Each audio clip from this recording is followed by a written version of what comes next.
खनन और इस्पात के लिए भारत में असीम संभावनाएं हैं। तकरीबन 85 खनिजों के साथ भारत का नाम विश्व के अमीर खनिज देशों में शामिल है। सबसे अच्छे आयरन ओर और क्वालिटी की वजह से यहाँ पर इस्पात की भी बहुत अच्छी संभावना है। लेकिन ये सब चीज़ें तभी हो सकती हैं जब सरकार की नीति और नीयत दोनों साफ हो। 2 साल बीतने के बाद एनडीए सरकार की नीतियां किस तरह से बदली हैं और नीयत कितनी साफ है, इन सब विषयों पर हम बात करेंगे केंद्रीय खान और इस्पात मंत्री नरेंद्र सिंह तोमर जी से। नरेंद्र जी, हमारे इस खास कार्यक्रम में आपका स्वागत है। बहुत धन्यवाद। हम जब आपसे खनन और इस्पात मंत्री से बात किया जाता है तो मन में पहला सवाल ये आता है, क्योंकि पिछले कई वर्षों में खनन को लेकर एक ऐसा इंप्रेशन बना कि भ्रष्टाचार बहुत ज़्यादा होता है खनन को लेकर। आप पूरे देश में अगर देखिए, ये शिकायत हमेशा से रही है। उससे लड़ने के लिए किस तरह की योजना बनी और क्या आप उसमें सफल हो पाए हैं? नई सरकार मोदी जी के नेतृत्व में मई 14 में बनी। उससे पहले निश्चित रूप से, जैसा आपने पूछा, खनिज विभाग का दृश्य ऐसा ही था। बहुत भ्रष्टाचार था, पक्षपात था, निर्णय नहीं हो रहे थे और इलीगल माइनिंग हो रही थी। चारों तरफ एक तौर से धुंध सी छाई हुई थी। यह सच है कि ऐसा माना जाता था कि बदनामी और खनिज दोनों एक दूसरे के पर्यायवाची हो गए। हम लोगों ने खनिज कानून है उसमें परिवर्तन को प्राथमिकता पर रखा और वो परिवर्तन किया। उसका परिणाम ये आया कि खनिज आवंटन की जो प्रक्रिया थी उसमें जितने भी दोष थे सारे समाप्त हो गए। अब खनिज का आवंटन किसी भी व्यक्ति को अगर होगा तो नीलामी के माध्यम से ही हो सकता है। खनिज क्षेत्र में जो रुकावटें थीं, जिनके कारण खनन एकदम रुक गया था, या शाह कमीशन और सुप्रीम कोर्ट ने जो प्रश्न उठाए थे उनको भी समाधित करने की कोशिश इस संशोधित कानून के माध्यम से की। और उसका परिणाम आज हम देख रहे हैं कि अभी ऑक्शन से जो माइंस गई हैं उनका प्रोडक्शन नहीं आया, लेकिन इसके बावजूद भी एक्ट के संशोधन के परिणाम स्वरूप आज मिनरल का प्रोडक्शन 12% लगभग बढ़ा है। फिर चाहे वो आयरन ओर हो, चाहे वो तांबा हो, चाहे वो मैग्नीज हो, चाहे वो बॉक्साइट हो, सभी चीज़ों में हम लोग आगे बढ़े हैं। इसके साथ ही जो आपका लक्ष्य था वो करीब 42 खानों का था, वो केवल 6 खानों तक ही सीमित रह गया। वो उतनी तेज़ी से नहीं हो पाया, उसके पीछे कोई वजह? देखिए, अभी तक कभी माइंस ऑक्शन हुई नहीं और अब ऑक्शन की प्रक्रिया आगे बढ़ी है। तो ऑक्शन करने से पहले राज्य सरकार को बहुत सारी तैयारियां करनी होती हैं। मिनरल इस्टेब्लिश करना है तो उसके लिए एक्सप्लोरेशन G2, G1 लेवल का होना ज़रूरी है। ब्लॉक की कटिंग ठीक प्रकार से हो, ये ज़रूरी है। कभी ऐसा भी होता है कि मिनरल होता है लेकिन उस ज़मीन का मालिक कोई दूसरा होता है, तो ऐसी भी कई परिस्थितियां रहती हैं। तो अभी 42-43 माइंस ऑक्शन के नोटिस जारी हुए थे, अब वो 47 हो गए, लेकिन 6 माइंस ऑक्शन हुई हैं। उसमें 18,946 करोड़ रुपया राज्य सरकारों को प्राप्त हुआ है और बाकी लगातार राज्य सरकारें इस दृष्टि से प्रयत्नशील हैं कि जल्दी से जल्दी वो ऑक्शन करें। जो कैप्टिव माइनिंग की बात होती है, इसमें इस जो कानून में स्थानांतरण पर रोक है, जो कंपनियां माइनिंग पहले से ली हुई हैं, लीज ली हुई हैं, अब उसमें समस्या ये है कि अब इस पूरी प्रक्रिया में समय लगेगा। आपने भी खुद कहा कि इसमें समय लगना है।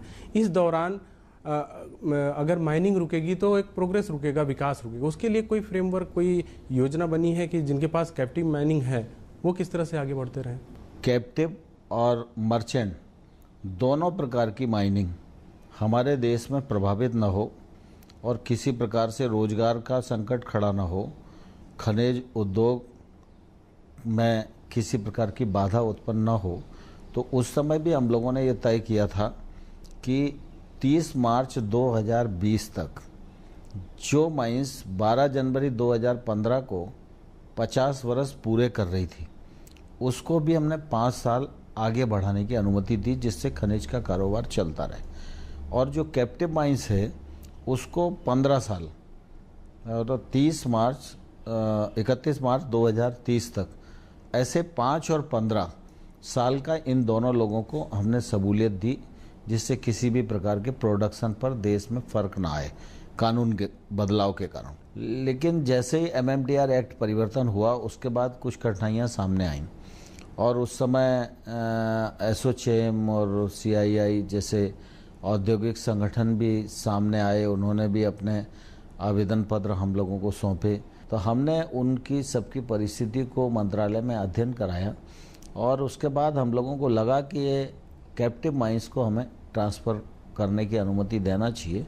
और अभी कुछ ही दिनों में हम लोग पिछले सत्र में लोकसभा और राज्यसभा में ये अमेंडमेंट लाए थे और अब कैप्टिव माइंस को कैप्टिव रूप में ही हस्तांतरित करने की अनुमति हमारे कानून ने प्रदान कर दी है।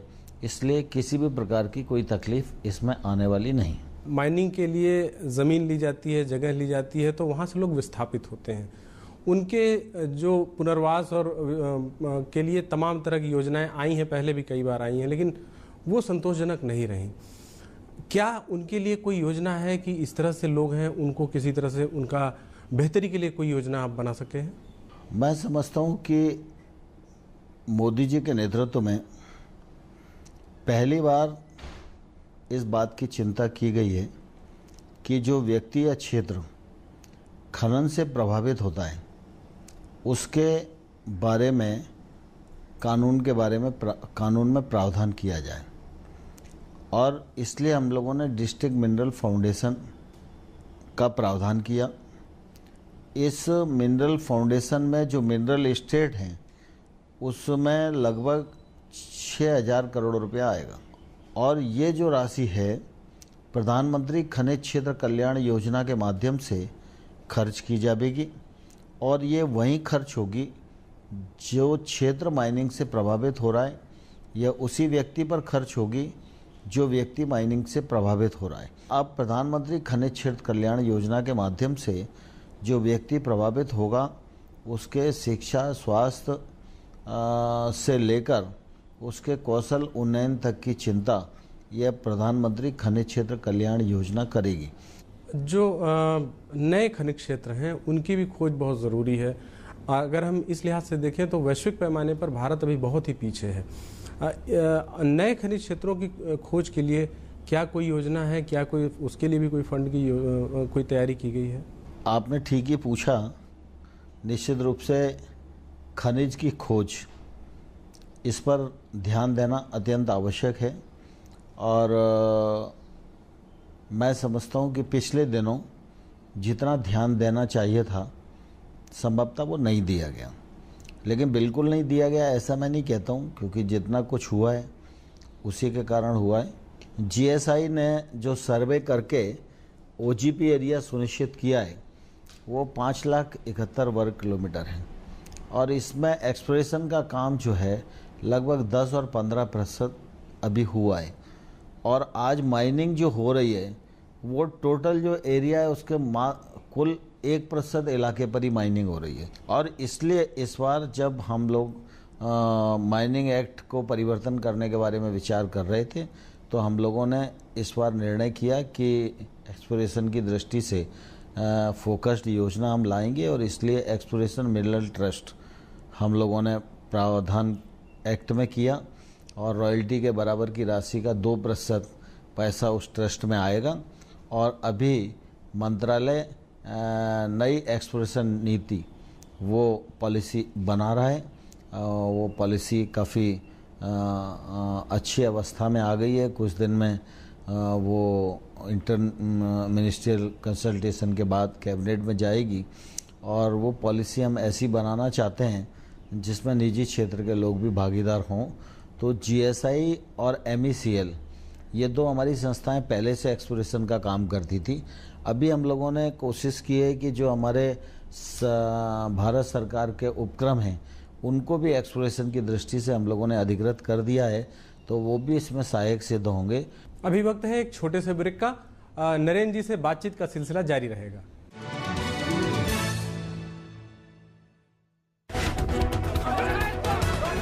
बड़ी खबरें जिनसे बनती हैं दुनिया भर में सुर्खियां, अहम मुद्दे जो डालते हैं विश्व पर अपना असर, दुनिया के हर कोने से हर बड़ी खबर पर हमारी नजर।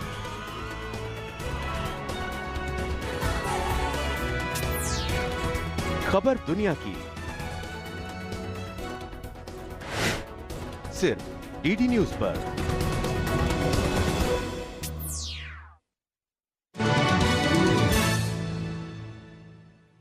ब्रेक के बाद आपका स्वागत है। नरेंद्र जी, हम बात कर रहे थे खनिज क्षेत्र की और तमाम स्कीम्स की भी ऐसी बात हो रही थी जिसको लेकर आप आए हैं, लेकिन एक सवाल ज़रूर जहन में आता है कि ये सरकार संघवाद की बात करती है, ये बात की जाती है राज्यों को साथ लेकर चलने की। आपका मंत्रालय राज्यों को साथ लेकर चले, इसके लिए क्या कोई योजना है? क्योंकि बहुत दिनों से राज्यों की मांग रही है कि उनकी जो रॉयल्टी है वो बढ़ाई जाए। ये कई स्तर पर यह बात उठाई भी गई है। ये बात सच है कि हम यूनियन गवर्नमेंट हैं और राज्यों की चिंता भारत सरकार ने करनी चाहिए। यूपीए के सरकार के समय लोग मांग करते थे, लेकिन उस समय सरकार चिंता नहीं करती थी। आपने देखा होगा पिछले दिनों जब 14वें फाइनेंस कमीशन की रिपोर्ट्स आई जो राज्यों के पक्ष में थी और राज्यों को अधिक पैसा देना फाइनेंस कमीशन ने सिफारिश की थी, तो प्रधानमंत्री जी ने तमाम सारे विरोध प्रतिरोध होते हुए भी उस रिपोर्ट को स्वीकार किया और जो 32% राशि मिलती थी उसके बजाय 42% राज्यों को मिले। यह प्रधानमंत्री जी की और एनडीए गवर्नमेंट की जो राज्यों और संघवाद के प्रति प्रतिबद्धता है, यह निर्णय उसे ही जाहिर करता है। दूसरा, जहाँ तक माइनिंग क्षेत्र का सवाल है, तो निश्चित रूप से जब हमने एक्ट परिवर्तन किया तो ऐसे बहुत सारे प्रावधान किए हैं जिसमें राज्यों के अधिकार बढ़े हैं। जब मैं मंत्री बना था तो सबसे पहला निर्णय हम लोगों ने जो वर्षों से विलंबित था वो रॉयल्टी बढ़ाने का किया। रॉयल्टी जब हम आए थे तब देश भर में 9,000 करोड़ रुपया इकट्ठी होती थी और हमारे रॉयल्टी बढ़ाने के निर्णय से ये लगभग 13,000 से अधिक करोड़ रुपया रॉयल्टी हुई और ये सारी रॉयल्टी राज्यों को ही मिलने वाली है। इससे सभी राज्यों को फ़ायदा हुआ और मुझे ध्यान है कि इससे पहले जब यूपीए 1 में रॉयल्टी बढ़ाई गई थी उस समय ममता जी आपका इस यूपीए गवर्नमेंट की पार्ट थी और रॉयल्टी जब बढ़ती थी तो पश्चिम बंगाल को रॉयल्टी का बढ़ा हुआ हिस्सा नहीं मिलता था, क्योंकि पश्चिम बंगाल ने एक अलग प्रकार का खनिज क्षेत्र में कर लगा रखा था। तो यूपीए गवर्नमेंट कहती थी कर के माध्यम से उनको पैसा मिल ही रहा है तो रॉयल्टी का बढ़ा हुआ पैसा क्यों मिलना चाहिए। लेकिन अभी जब हम लोगों ने रॉयल्टी बढ़ाई तो वो निर्णय विद्यमान था। मैंने प्रधानमंत्री जी को जब बात की कि ये पहले से ऐसा निर्णय है तो इसमें क्या करना चाहिए, तो प्रधानमंत्री जी ने कहा हमारे लिए सब राज्य बराबर हैं। अगर राज्य में कोई अलग कर है तो लगाना उनका अधिकार है, इसलिए अगर हम रॉयल्टी बढ़ा रहे हैं तो उसका पूरा फ़ायदा पश्चिम बंगाल को भी मिलना चाहिए, और जबकि पश्चिम बंगाल में ममता जी मुख्यमंत्री थी। ये मतलब सबके साथ मिलकर काम करने की जो प्रवृत्ति है, यह निर्णय भी उसी का परिचायक है। दूसरा, राज्यों को हम लोगों ने इसके बाद अनेक अधिकार एक्ट में भी दिए। जैसे पहले माइनिंग लीज की कोई फाइल केंद्र तक आती थी, अब हमने ये तय कर दिया कि ऑक्शन होने के बाद वो केंद्र में नहीं आएगी। अब राज्य सरकार को अधिकार होगा वो ऑक्शन करे और माइनिंग लीज वहीं सैंक्शन कर दे। इससे सालों का जो विलंब होता था वो हमने समाप्त किया। इसके कारण भ्रष्टाचार की जो गुंजाइशें बढ़ती थी उसको हमने समाप्त किया और राज्य के अधिकार हम लोगों ने बढ़ाए। दूसरा, पहले 31 मिनरल जो थे वो माइनर मिनरल की श्रेणी में आते थे जिस पर राज्य काम करते थे। हमारी सरकार ने आने के बाद 31 की जगह उनकी श्रेणी को सूची को 55 मिनरल कर दिया। तो अब 55 मिनरल पर राज्य का अधिकार है जिस पर वो नियम बना सकते हैं, उस पर काम कर सकते हैं। ये राज्यों के अधिकार में निश्चित रूप से बढ़ोतरी हुई है। दूसरा, माइनिंग का जो प्लान है वो IBM अप्रूव करता है। तो हमने एक्ट में ये भी प्रावधान कर दिया है कि यदि कोई राज्य अपना माइनिंग प्लान अप्रूव करने की पॉलिसी बना ले और एक बार वो पॉलिसी बनाकर केंद्र सरकार से अप्रूव करा ले कि वो पॉलिसी ठीक है और उस पॉलिसी के अंतर्गत वो अपना माइनिंग प्लान अप्रूवल कर सकता है, उसको केंद्र सरकार के पास आने की ज़रूरत नहीं है। स्टील उद्योग की हम बात करते हैं, जिस तरह से वैश्विक मंदी छाई हुई है उस लिहाज से क्या भारत उस वैश्विक मंदी से मुकाबला करते हुए अपनी स्थिति बरकरार रख पाया है या फिर उसका असर भारत पर भी पड़ रहा है? इस्पात का क्षेत्र नियंत्रण मुक्त क्षेत्र है और इसलिए यह बाजार के उतार चढ़ाव की परिस्थिति के अनुसार चलता है। सरकार की भूमिका एक सहयोगदाता के रूप में होती है। हमारे उपक्रम हैं, उनको हम ठीक प्रकार से चलावें। कोई दूसरा व्यक्ति स्टील के क्षेत्र में निवेश करना चाहता है तो हम उसको मदद करें, राज्य सरकारों के साथ उसको कोऑर्डिनेट कराएं, वो अपना उद्यम ठीक प्रकार से चला सके। इस प्रकार की कुल मिला के भूमिका भारत सरकार की होती है। लेकिन ऐसी परिस्थिति जब सारी दुनिया में इस्पात उद्योग तनाव के दौर से गुजर रहा है और भारत भी उससे अप्रभावित नहीं है, लेकिन मुझे ये कहते हुए प्रसन्नता भी है और मैं भारत की कंपनियों को धन्यवाद भी देना चाहता हूँ, उन्हें बधाई भी देना चाहता हूँ कि एक तरफ पूरे विश्व में इस्पात के उत्पादन में गिरावट आ रही है, लेकिन हिंदुस्तान एक ऐसा देश है कि मंदी के दौर में भी यहाँ उत्पादन में वृद्धि दर्ज कर रहा है। दूसरा, खपत का क्षेत्र भी देखें तो भारत में खपत का क्षेत्र भी निरंतर बढ़ रहा है। बीच में चाइना की डंपिंग के कारण घरेलू उद्योग को निश्चित रूप से संकट खड़ा हुआ, तो मुझे प्रसन्नता है कि भारत सरकार ने बहुत ही त्वरित गति से निर्णय किए और घरेलू उद्योग को सुरक्षा देने की दृष्टि से कस्टम ड्यूटी हम लोगों ने बढ़ाई, सीमा शुल्क की जो दरें थीं उसको 10 से 15% बढ़ाने का काम किया, एंटी डंपिंग ड्यूटी हम लोगों ने लगाई और आपका क्वालिटी कंट्रोल ऑर्डर जारी किए, MIP लगाया और उसके कारण मैं समझता हूँ स्टील उद्योग को निश्चित रूप से राहत मिली है। लेकिन अभी यह नहीं कहा जा सकता कि वो पूरी तरह से तनाव मुक्त हैं, लेकिन मैं ये कह सकता हूँ कि स्टील उद्योग तनाव से मुक्त होने की ओर अग्रसर हो रहा है। इसके साथ ही नए स्टील प्लांट्स लगाने की बात बहुत ज़रूरत है अभी के लिहाज से हम देखें तो उस लिहाज से क्या काम किया गया और इसके साथ ही साथ कोई निवेश के भी काम किया जा रहा है, क्योंकि अन्य जो क्षेत्र हैं वहाँ पर भी देखा जा रहा है कि FDI आ रही है, बाहर से भी निवेश कर रहे हैं, तमाम घरेलू निवेशक भी उसमें इंटरेस्ट ले रहे हैं। क्या हाल है उस लिहाज से इस्पात उद्योग की? इस्पात का क्षेत्र निश्चित रूप से किसी भी देश के लिए बहुत ही महत्वपूर्ण क्षेत्र है। आप पूरी दुनिया में भी झांक कर देखेंगे कि जितने भी विकसित राष्ट्र हैं वो विकसित राष्ट्र बने उसमें उनके यहाँ के स्टील उद्योग का बहुत महत्वपूर्ण योगदान रहा। हम अभी उस ओर बढ़ने वाले हैं, इसलिए स्टील उद्योग का महत्व भारत के लिए निश्चित रूप से बहुत ज़्यादा है। और अभी अगर हम देखें तो हमारे यहाँ खपत बढ़ने की भी बहुत गुंजाइश है। पूरे दुनिया में जो औसत खपत प्रति व्यक्ति है वो 225 किलोग्राम है और हमारे भारतवर्ष में जो खपत है वो 60 किलोग्राम प्रति व्यक्ति है। इसलिए भारत में इसकी संभावनाएं बहुत हैं। इसलिए दुनिया के भी जो स्टील उत्पादक देश हैं वो सब भी मिलकर भारत के बाज़ार की तरफ ही निगाह गड़ाए बैठे रहते हैं और इस दृष्टि से भारत सरकार पूरी तरह अवेयर है, भारत सरकार के संज्ञान में ये है। और इसलिए आपने पिछले दिनों देखा होगा कि हमारे जो सार्वजनिक उपक्रम हैं, सेल है, RNL है, इसमें भी एक्सपांसन का काम भी हम लोगों ने हाथ में लिया, मॉडर्नाइजेशन का काम भी हाथ में लिया, जिससे हम अपनी तकनीक को भी नई तकनीक में परिवर्तित कर सकें और हम उत्पादन भी बढ़ा सकें। अभी सेल के एक्सपांसन और मॉडर्नाइजेशन का काम काफ़ी हद तक पूरा हो गया है।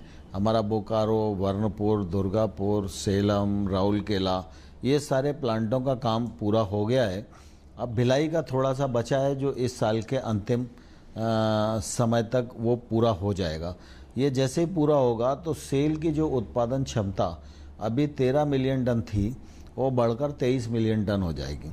इसी प्रकार से अगर हम देखें तो RINL हमारा जो राष्ट्रीय इस्पात निगम है इसकी जो उत्पादन क्षमता थी वो 3.0 मिलियन टन थी।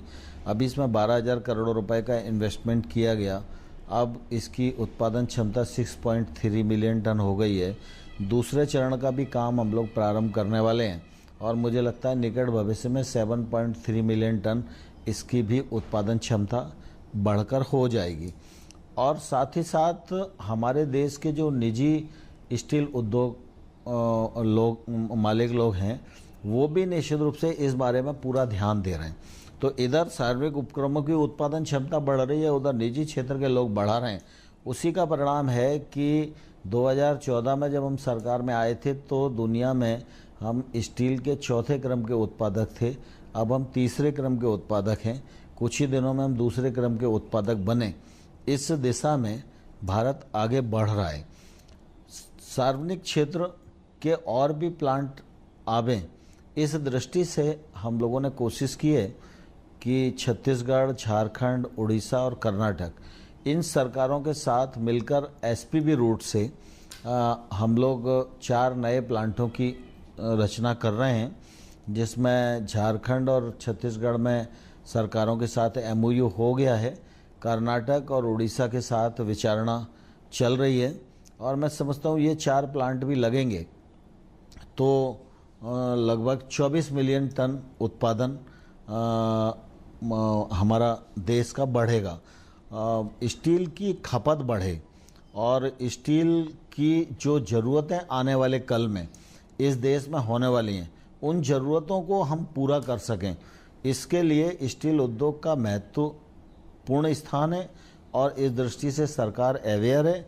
और निश्चित रूप से जिस प्रकार से भारत सरकार का इस वर्ष का बजट आया है और बड़ी मात्रा में इंफ्रास्ट्रक्चर में निवेश करने की कोशिश की गई है, सागरमाला परियोजना हाथ में ली गई है जिसके कारण नए पोर्टों का निर्माण हो रहा है, जो पुराने पोर्ट हैं उनका उन्नयन किया जा रहा है। रेलवे में बड़ी विस्तार की योजनाएं ली जा रही हैं और यह उद्योग और बढ़ सके और फ़ायदे का काम हो सके, इस दृष्टि से वो उपेक्षित क्षेत्र जो रेल से कटे हुए थे, पोर्ट से कटे हुए थे, जो न जल मार्ग पर थे और न सड़क मार्ग पर थे, न रेल मार्ग पर थे और उसके कारण इस्पात का उद्योग और खनिज उद्योग दोनों ही काफ़ी संकट का सामना कर रहे थे। लेकिन प्रधानमंत्री मोदी जी की दूरदृष्टि के कारण इन सब क्षेत्रों पर भी ध्यान गया है और जैसे ये बजट का पूरा पैसा धरती पर लगना प्रारंभ होगा वैसे इस्पात की मांग देश में बढ़ेगी और उस मांग को पूरा करने की दृष्टि से भारत का घरेलू उद्योग सक्षम हो, यह निश्चित रूप से भारत सरकार का प्रयत्न है। एक सवाल आपसे ये जानना चाहूँगा कि पूरे सरकार का जो 2 साल का अचीवमेंट है, इस पूरे अचीवमेंट में कौन सी ऐसी बात आपको मुख्य लगती है जिससे जो रियल लोग हैं, सही लोग हैं, सही जहाँ तक योजनाएं पहुँचनी चाहिए वहाँ तक योजनाएं पहुँच रही हैं, वहाँ तक आप छू पा रहे हैं, ऐसी कौन सी योजना आपके मन में ऐसी लगती है?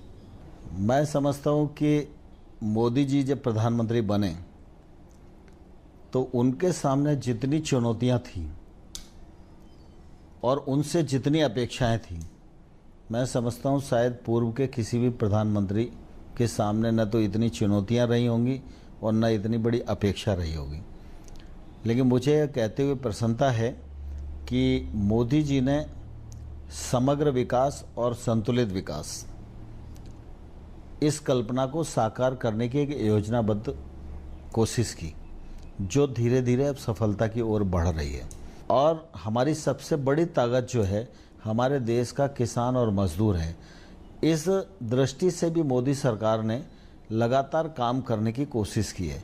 अब खेती का काम जो है लगातार घाटे का काम होता जा रहा था, लेकिन आपने देखा कि मोदी जी ने गांव, गरीब और किसान के लिए जो कुछ करने की कोशिश की उसका परिणाम आने वाले कल में हमको दिखना प्रारंभ होगा। चाहे वो प्रधानमंत्री फसल बीमा योजना का मामला हो, चाहे नाबार्ड की राशि बढ़ाने का मामला हो, चाहे जैविक खेती को बढ़ावा देने का मामला हो, चाहे वो सॉयल हेल्थ कार्ड का मामला हो, चाहे वो नीम कोटिंग यूरिया का मामला हो, इन सब में जो इन्वेस्टमेंट हो रहा है और ये किसानों तक पहुंच रहा है और इससे जो काम आगे होएगा तो निश्चित रूप से खेती आने वाले कल में मुनाफे में आएगी। खेती मुनाफे में आएगी तो बाज़ार मुनाफे में आएगा, बाज़ार चलेगा तो बड़े शहर मुनाफे में आएंगे, उद्योग और इंडस्ट्री मुनाफे में आएगी। इसी प्रकार से अगर हम देखेंगे तो सामान्य तौर पर लोगों को लगता था कि मोदी जी मनरेगा को समाप्त कर देंगे, लेकिन मोदी जी ने मनरेगा को समाप्त नहीं किया। मोदी जी ने अब तक की सबसे बड़ी राशि 38,500 करोड़ रुपया मनरेगा के बजट में डाली। लेकिन मोदी जी ये चाहते हैं कि मनरेगा में जो पैसा जा रहा है उसकी संरचनाएं कम से कम बने, जो लोगों के काम आवे, और उसमें जो भ्रष्टाचार है वो भ्रष्टाचार पूरी तरह समाप्त होना चाहिए, जो यूपीए की सरकार के समय होता रहा। और इसके लिए मोदी सरकार ने जो वित्तीय समावेशन की प्रक्रिया प्रधानमंत्री जनधन योजना के माध्यम से प्रारंभ की, अब धीरे धीरे देश उस पर आगे चल रहा है और अब हमारी कोशिश होगी ये 38,500 करोड़ रुपया आने वाले कल में इतना व्यवस्थित हो जाए भाई कि एक व्यक्ति मजदूरी करे और उसकी मजदूरी हम दिल्ली से ही पेमेंट कर दें उसके अकाउंट में, तो निश्चित रूप से पैसा भी उसकी जेब में जाएगा, उसकी माली हालत भी सुधरेगी। मनरेगा के माध्यम से गांव में संरचना भी निर्माण होगी और पारदर्शिता के साथ हम एक व्यक्ति का जीवन स्तर भी हम बढ़ा सकेंगे। एक प्रधानमंत्री के कार्यकाल में जितनी सारी योजनाएं, चाहे वो वित्तीय समावेशन की हो, चाहे वो पारदर्शिता की हो, चाहे लोगों को आगे बढ़ने की हो, चाहे जागरूकता की हो, चाहे सामाजिक सुरक्षा की हो, चाहे गरीबी उन्मूलन की हो, जितनी योजनाएं मोदी जी के समय आई हैं और उन्होंने जमीन को छूने का प्रयत्न किया है, इतना मैं समझता हूँ इतिहास में पहले किसी प्रधानमंत्री के कार्यकाल में नहीं हुआ। कहने का मतलब कि ज़मीनी स्तर पर काम किया जा रहा है। बहुत बहुत शुक्रिया हमसे बात करने के लिए, और आगे आने वाले 3 सालों के लिए आपको ढेर सारी शुभकामनाएं। और जैसा कि आपने कहा कि ज़मीनी स्तर पर काम किया जा रहा है, ज़मीन देखकर काम किया जा रहा है, हम भी यही चाहते हैं कि पैर ज़मीन पर हो और निगाह आसमान पर हो। बहुत बहुत धन्यवाद। चलिए, बहुत धन्यवाद।